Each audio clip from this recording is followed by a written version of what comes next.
fucked up thing about a guy with a mother wound is that she doesn't make him hate her. She makes him hate himself first.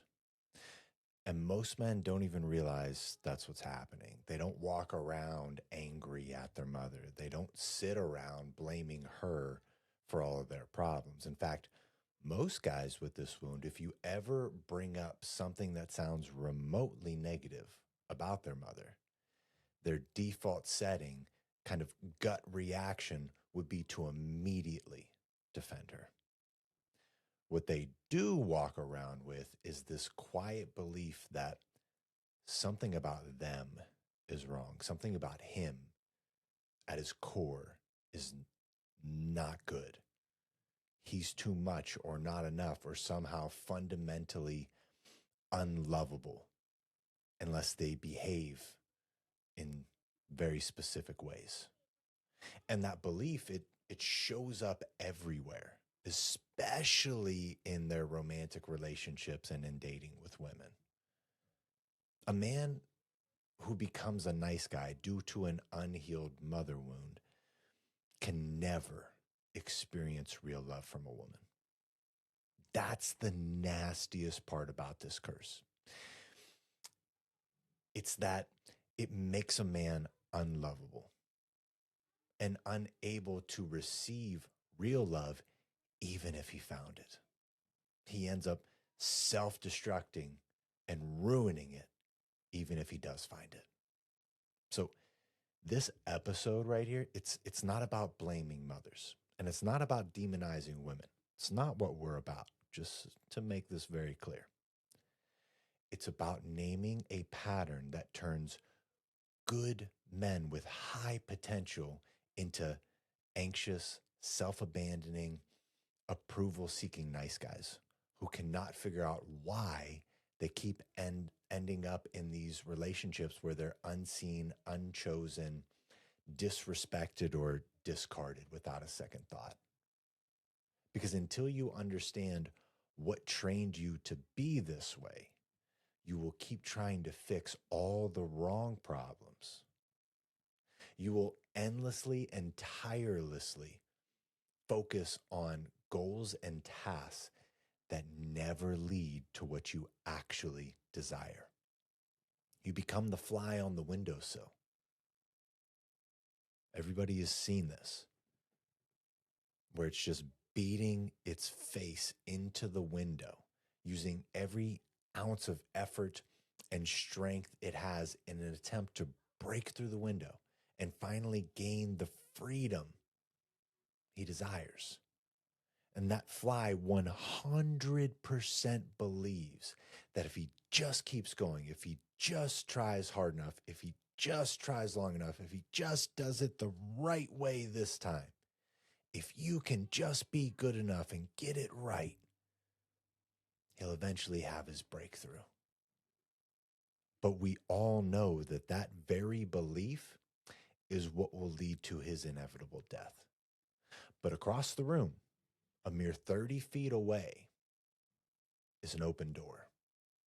And that fly could spend 1,000th of the energy and receive 1,000th of the amount of pain he is about to use and receive, and achieve exactly what he desires if he could just see that open door over there. And that's what I want to do for you today with anyone watching this. I want to show you the open door so you don't spend the rest of your life depleting all of your energy and your time and your resources just banging your head against things that will never lead to the breakthrough that you desire. So let's start by defining this very cleanly. What is a mother wound? Okay, in this specific case that leads to the nice guy behaviors. First off, this is not always abuse. Okay, it's not hatred toward the boy or the man, and it's not even always neglect in the obvious sense. Now, make no mistake, it can be all of those things. And I'm not the type of guy that wants to relieve women or mothers of their responsibility for their behaviors. Okay.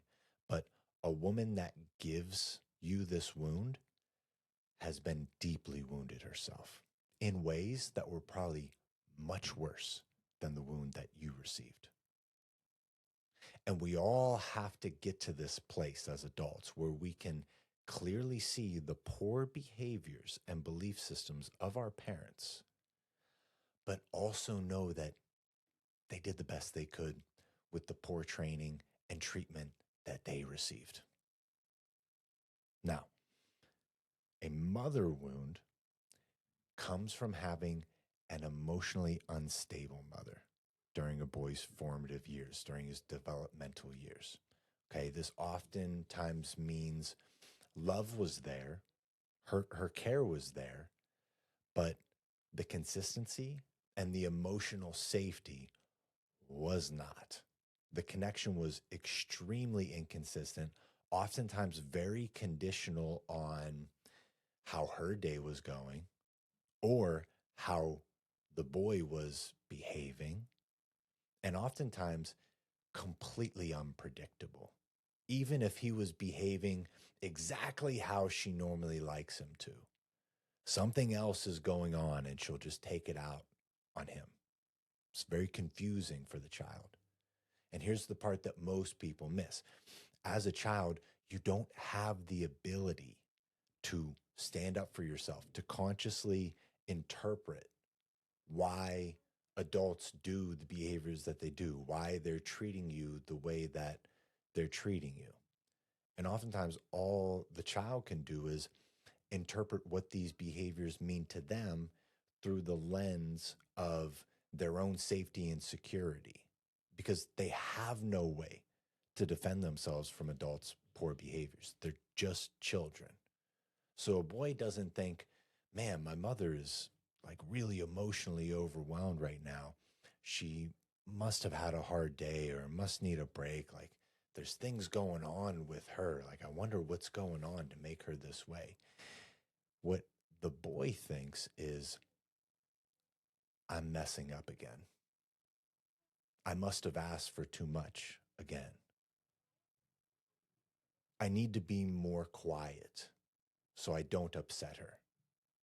If I was a better kid, she wouldn't be so mean to me.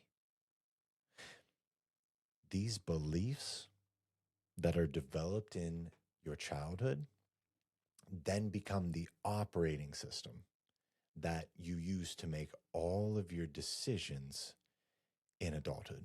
And that operating system is what creates the nice guy behaviors. So this training of becoming the nice guy through the mother wound, it typically has 4 different mechanisms. Okay, so number 1 is the inconsistent love and affection. Some days she's warm and loving and caring. It's like, oh my gosh, my mom loves me so much. I love this. This is so good. And some days she's just distant, emotionally unavailable, and even downright like mean or abusive. The child never knows which version he's going to get. So his nervous system learns to be hyper vigilant.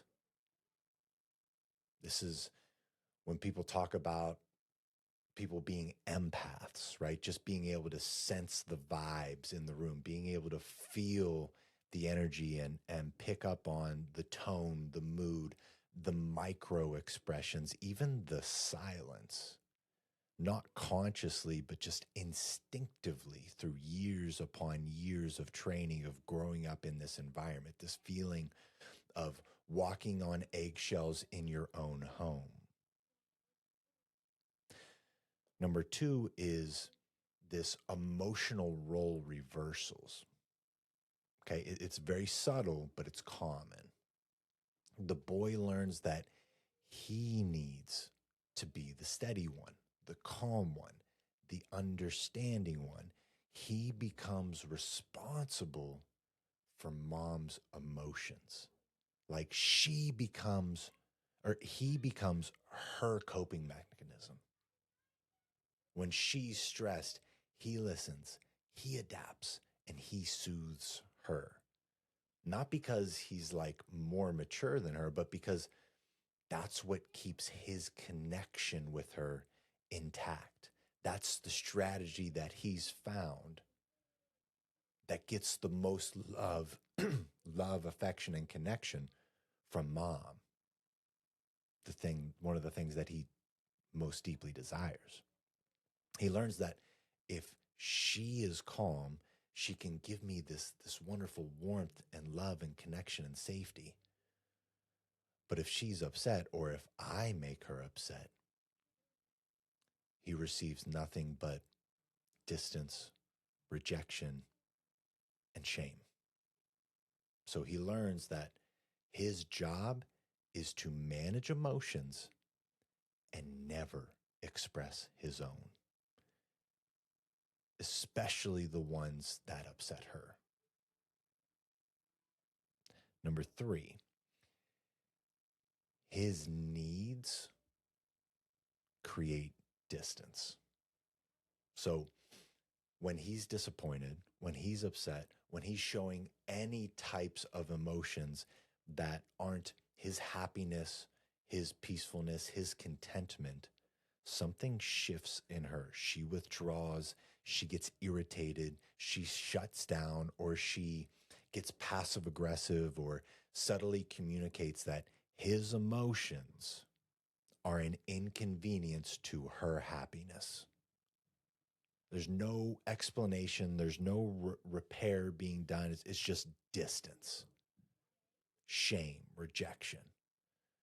And the lesson becomes very clear. Me needing things costs me connection with the person I desire connection with most. And this is where the self-abandonment behavior begins for the nice guys. And number four is the performance-based approval. All right. So affection only shows up after he behaves correctly. So after he's helpful, after he's impressive in some way, after he's compliant. He isn't loved for simply being her son. He's loved for being useful. He's loved for being whatever she needs him to be that day. And this is oftentimes why nice guys can become the chameleons. They're very good at adapting and shape shifting into whatever she needed him to be for her to be okay. And he learns that this is how relationships are formed. I change me so that they are okay and like and accept me. Now, let's fast forward. That boy grows up, right? And now we see the adult behaviors that we'll label as, for lack of a better term, nice guy behaviors or nice guy syndrome, or some people will label it anxiously attached. There's a lot of labels you can put on it.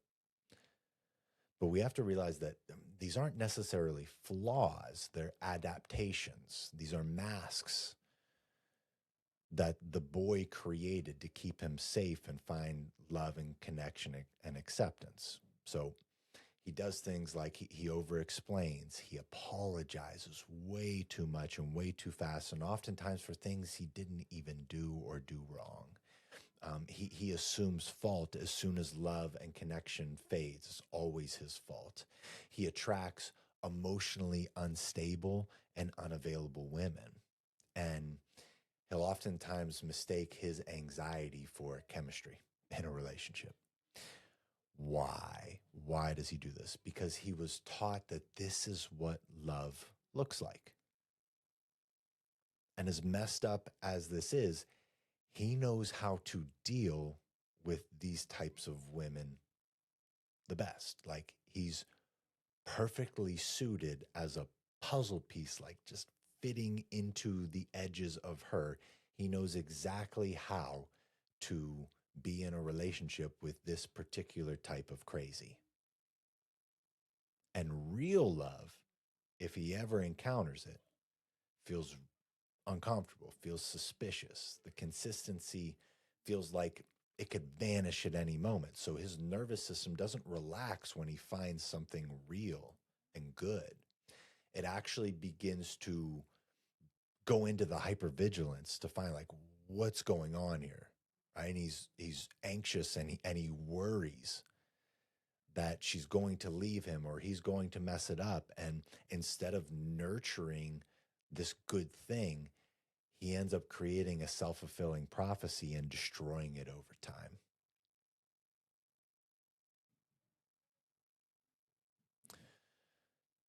Now, the most important part of this thing that I opened up with, right? Like she makes him hate himself first. He doesn't hate mom, he hates himself. And there's a father wound that does this as well, but we'll get to that another time. So this is the most important part because when things go wrong in a relationship, his first move is to go inward, which honestly, like it's not the worst of things. On the surface, it looks like a noble quality. It feels like a noble quality. It's like I'm going to take responsibility for this relationship not working. And it's not a bad way to start. The problem is he doesn't look at it objectively. He always takes 100% of the responsibility and accountability for things going wrong. But in a relationship, it's both people's fault. Always. Always. I'm going to say it again. Always. And the problem is he cannot see things objectively. He's got the rose-colored glasses on. And he looks through the lenses of it's all on me. And this is why nice guys so often get in relationships, whether it's romantic relationships or friendships or business partnerships, with liars, cheaters, and manipulators. Because the nice guys are the only ones that will put up with their behaviors. And not only will they put up with their behaviors and stay silent, they'll actually take responsibility for all of their bad behaviors instead of creating healthy boundaries, which would lead the other person to either having to leave the relationship or change their behaviors. This reflex that he has, it was trained into him as a boy. When love shifted, he didn't have the ability to confront the source. He can't confront mom. He has no power there. They're not on equal footing. Confronting her only leads to more problems for him. It becomes extremely unsafe when he starts to confront her. That's the last thing he wants to do. So the only place he could look must be me. That's why a mother wound doesn't create resentment towards women. It creates resentment and distrust towards himself. He doesn't trust his desires, his anger, his boundary, his intuition, his word. He lies to himself all the time. He can't trust himself with the commitments that he makes to himself because he constantly abandons himself to avoid rejection of others. Because losing himself feels safer than losing connection with them. He lost himself a long time ago. He hasn't had himself for many years. So he'd rather continue doing that in hopes that he at least keeps the connection with them, because that's all he has. There's another piece of this that I experience where, you get into self-improvement. You read all the books and you're like, all right, I got to change my habits. I got to start working out. I got to get this morning routine and this evening routine. And I got to do all of these things and become a better person and make more money and have more things and look better.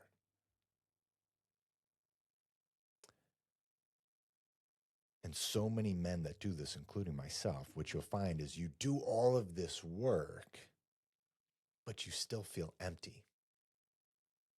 And it's because self-improvement without the awareness of the wound it turns into another coping mechanism to work around the wound rather than a cure to heal the wound.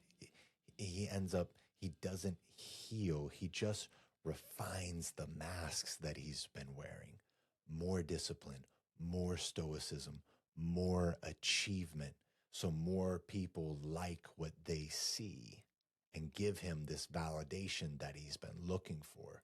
But underneath, when he takes the mask off, the harsh reality is that he still doesn't like what he sees. And you can't self-improve your way out of this curse. You'll find yourself stuck in this loop where nothing you do ever feels like it's enough. And that's because the root of the issue is that you were trained to believe that very thing. You are never enough.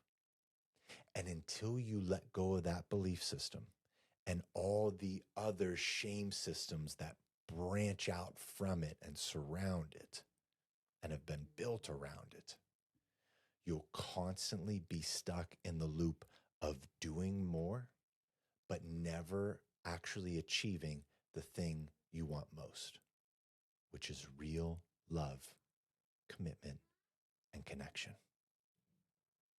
And healing this wound, right? So self-improvement, that's not going to do it. Healing this wound is also, it does not mean confronting your mother. You can do that, but that's not what needs to be done. It means confronting the internal beliefs and habits and behaviors of self-abandonment and self-hatred. It looks like being able to accept rejection and disapproval without falling apart. Being able to allow women and others to regulate and be responsible for their own emotions and decisions and behaviors. And being able to state your needs and your boundaries without having to apologize. The goal is not to stop wanting love. You don't need to go cold and just shut your heart off. You're not going to like that path either. It's not authentic to who you are. The goal is to stop hating yourself for wanting that. This is when men stop being the nice guys and begin the journey of becoming good, grounded men. Now, if any of this hit home for you, if this like hits you pretty hard, it's not because you're broken, brother. It's because something you heard finally made sense in all of the confusion. You weren't weak. You weren't defective. You were trained how to be a man by people that had no idea what they were doing. And once you can start seeing that, you can stop working so hard on these strategies that you were taught that not only hurt you, but they end up hurting all the people you love too. The work now is learning how to care for yourself just as much as you care for others. Because when you stop abandoning yourself, everything changes. And if you don't change, this curse will be the death of you. And should you have any children, it will get passed down to them. So I pray that this reaches the men that need it today. And as always, stay strong, Kings.